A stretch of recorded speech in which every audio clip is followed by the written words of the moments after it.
Hey guys, what's up? It's Mike and Co back again. Now, apologies for not doing any videos in quite a while. I have had a slight issue with my sound card. Hopefully that's been resolved now, but I'm not sure. This is just going to be a first little test video just to make sure.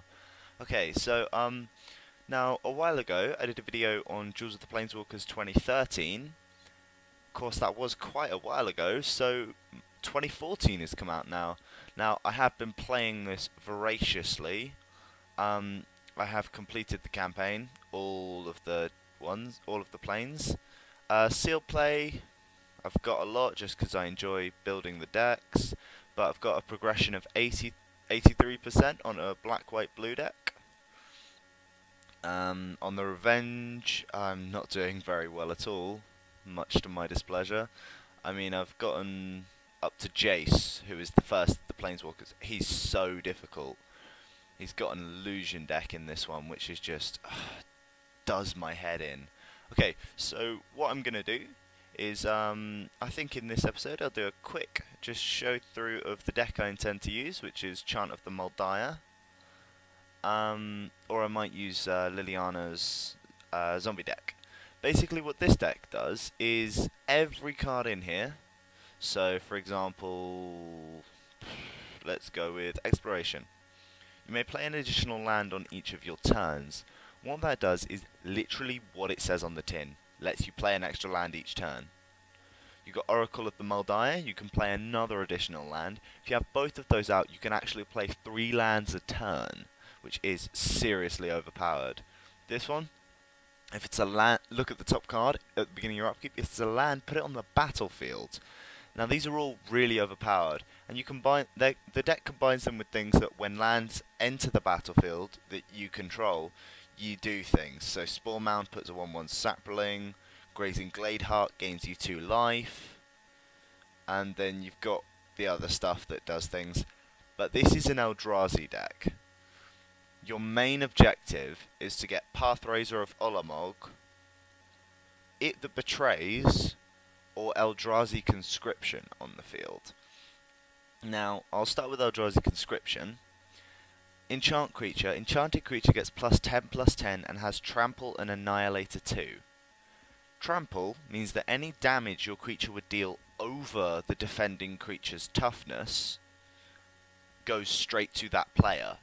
So, I mean, I've put this on this before. This is an 11/11. Putting this on it makes it a 21/21, which is going to kill your opponent 9 times out of 10. And Annihilator 2, whenever the creature that this is enchanted on attacks, your opponent has to sacrifice 2 creatures. Pathrazer of Ulamog, a 9/9, he's got Annihilator 3, so they sack 3, and it can't be blocked except by 3 or more creatures. It That Betrays is overpowered. Whenever an opponent sacrifices a non-token permanent, bear in mind most of this deck has, the point of it is to get Annihilator on. Put that card onto the battlefield under your control. If they're sacrificing lands, then all your guys that have when land enters the battlefield, that then takes effect. I've got 10 cards locked in this. To be honest, they're not fantastic. There's another All Is Dust, an Avenger of Zendikar, Green Sun Zenith, which I don't particularly like. But yeah. And then there's the stuff, yeah, you can tell I don't like it. It's sat there. But yeah, there's some other nice stuff in here. Okay, and then the other deck I may be using, it depends on how many episodes I do on this, is Deadwalkers. Now this, I've customized this deck so much. I can get 100 zombies, because Magic will only let you put 100 on the field. Probably turn 8, 9? About that. 100 2/2 zombie tokens. So, without further ado, we will jump into the campaign. And we will start in Ramaz Innistrad. gave me a pendant from a plane called Innistrad. The mark on it symbolizes some militant order there. If you can track down its owner, maybe they'll know something about Ramaz. Careful though.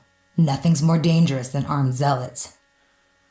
Okay, so that was Chandra Nalar speaking there. Yeah, I've done all of this. I'll just show you Chandra. That's Chandra there. Basically, you're working with her for a bit, just in this game. I don't know why, I haven't really paid attention to it. So we'll start with the first encounter, and we will use Chant of the Moldaya. Big motherfucker. Okay, right. Yeah, I'm pretty cool with this hand. So what I intend to do, first turn, Forest, second turn, Forest, Kalni Heart Expedition, third turn, Kalni Heart Expedition, and a land if I have one, fourth turn, Into the Wilds, then Oracle of Moldaya. Okay, so yeah, keep hand. So first turn, drop a Forest. The only reason I wouldn't put this down is because you can't tap it for mana, but any Eldrazi spell, so Pathrazer of Ulamog, It That Betrays, Eldrazi Conscription, they cost 2 colourless less, and if you have 7 mana, you can search for a colourless creature card, reveal it, put it into your hand, and then shuffle your library. Now you're going to be searching for the Eldrazi, because you will so want them. They are just so powerful. Okay, what are they playing? Degraph Ghoul, that's fine. Unfortunately with this deck it is very slow, so you don't get very much mana out. Like you're going to be taking damage early game. There is no way to get around that as far as I can see. Unless you get lucky and you get your really low cost stuff that gets your land out early. But even then, it's still really difficult. So next turn, what I'm going to do, because I'm not going to have 4 mana regardless, like doesn't matter what happens, I will play the Kalni Heart Expedition, because this guy, this enchantment, when a land enters the battlefield under my control, I put a quest counter on him. I remove 3 quest counters and sack him to search for 3 lands. Ooh, that's very nice. Tempted to do an Explore. Alright, I'll do Explore. Because if I get a land, I'll be able to play it. It wasn't a land. But I can play both that Forest and the Eye of Ugin, which is nice because it gets the Eye of Ugin out of my hand. And the cool thing is, yeah, search for 2. The cool thing is, if I get this guy down before I pop this guy, then I will be able to use the 2 lands that I search for with him to get 2 counters on him, which is really useful. Yep, that's me taking 4 damage. I kind of ignore what my opponent's doing early game with this deck because there's nothing I can do. Okay, do that one because it'll let me get my 4th mana. And it'll get this guy on 3 counters. Confirm. And then next turn, I will play the Kalni Heart and then pop that.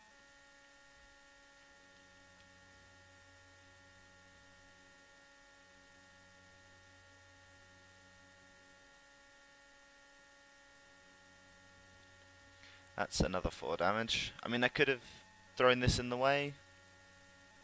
Doesn't really matter.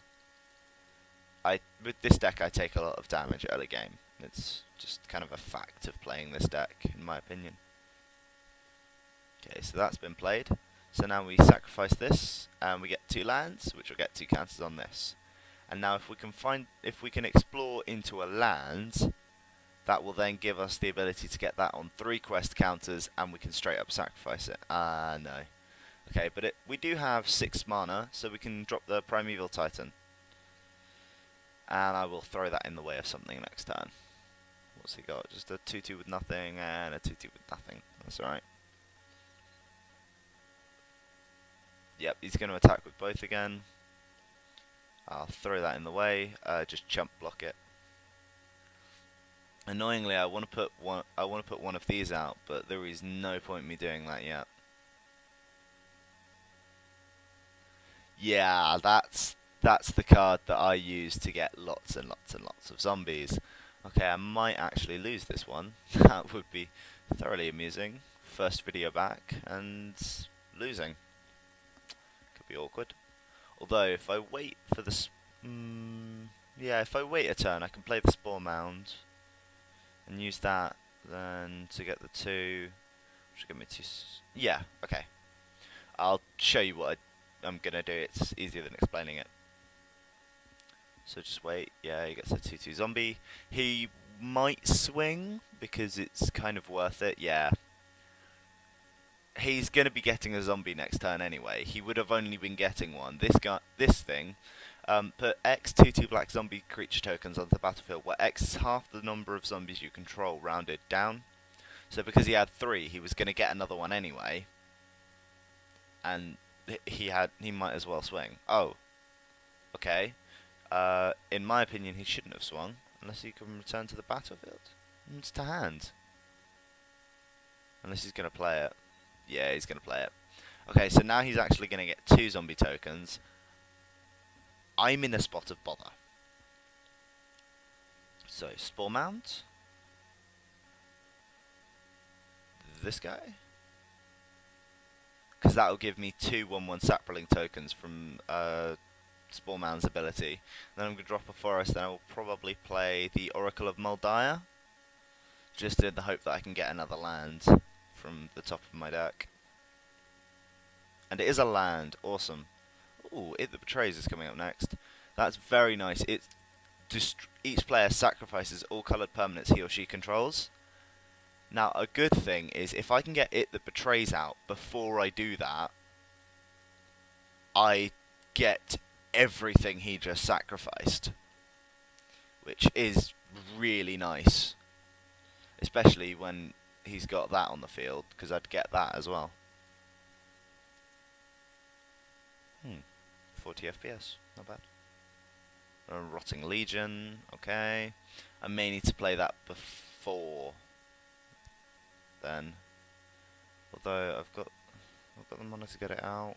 I haven't got the mana to get it straight out. That's the annoying thing.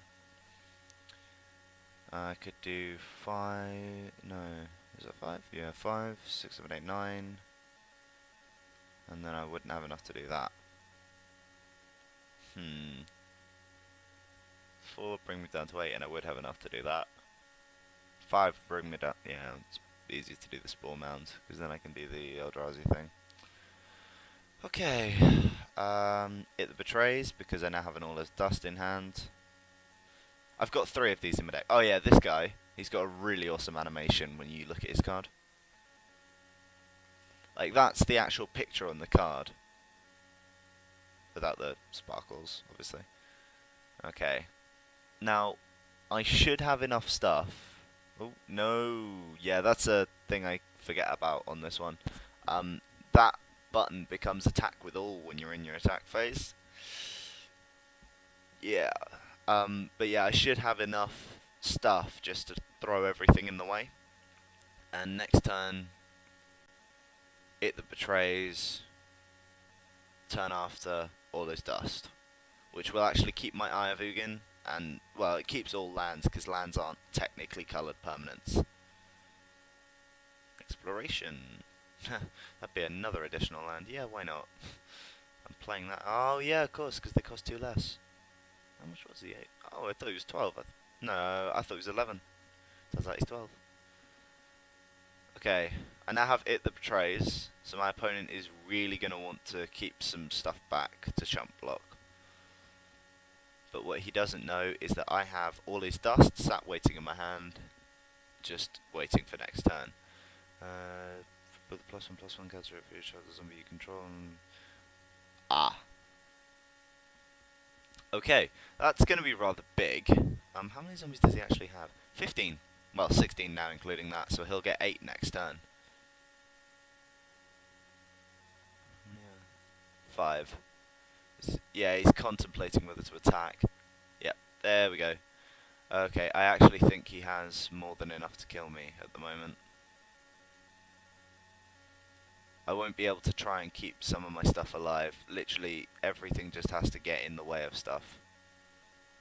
You are going for me currently. Wait, what? Oh, more zombie tokens, of course. No, that's the degraphical, which I will throw a sapling in front of.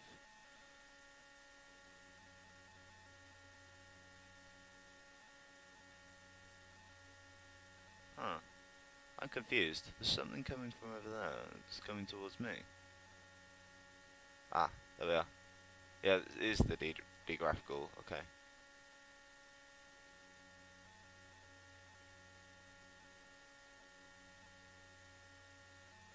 Oh no, hang on. I'm double blocking with something.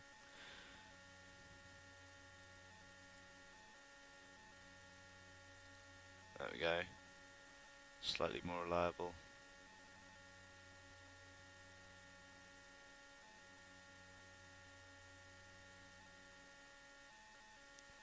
Okay, I will live, which means he will die.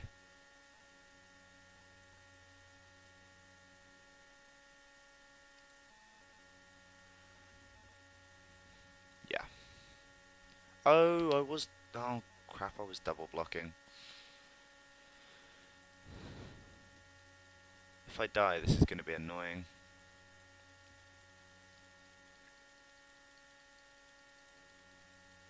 I didn't die. Fantastic. You can wait a sec. All is dust. All is dust. Blow up your field because all is dust. And I get all of it. Unfortunately, like, I only get, yeah, that. But Endless Rank to the Dead means that I'm just going to keep populating. Like he was. This is amusing. I've almost combined my two decks. And then I'm going to swing, because I've got the Grazing Gladeheart down now. Every time I have a land, every time I play a land, I gain 2 life. Now I'm swinging with this. He has to sacrifice 2. He's sacrificed 2 swamps, which now come under my control. And Grazing Gladeheart makes me gain 2 life. Oh, there's the second one. Brilliant. And that's 11 straight at his face, which is rather difficult to ignore. Especially when he's dead next turn. Unless he's got enough to chump block. He's got 1 card in hand. Apparently wasn't enough. Is it a land? It's not a land. Glazing Gladeheart. Grazing Gladeheart. Glazing Gladeheart. Yeah, whatever. Just use all my green to do it. And we'll get Pathrazor of Ulamog.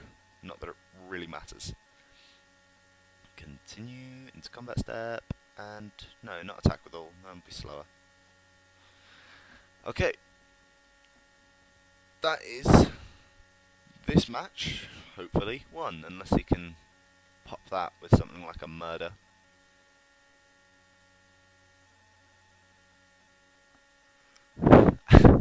Just my life total at the end of this game. Brilliant. I was down on 2 at one point. And that's the game over. Okay, so thanks. Ooh, I've locked a new achievement and it's won it. Oh, let's view the battlefield. Yeah. Okay, so thanks very much for watching, guys. Like and favourite if you enjoyed, and leave a comment if you want to let me know about how I did in the video. Anything you were curious about, anything you didn't understand. And if this gets a lot of ratings, I'm going to be doing videos across almost every game I have on my PC. Just 1 or 2 videos on each game, just to try and gauge people's interest. So yeah, if you are interested in seeing more of this, you can keep the series going by liking, favoriting, sharing, whatever, dropping a comment, and the more interest it gets, the more likely I am to continue it.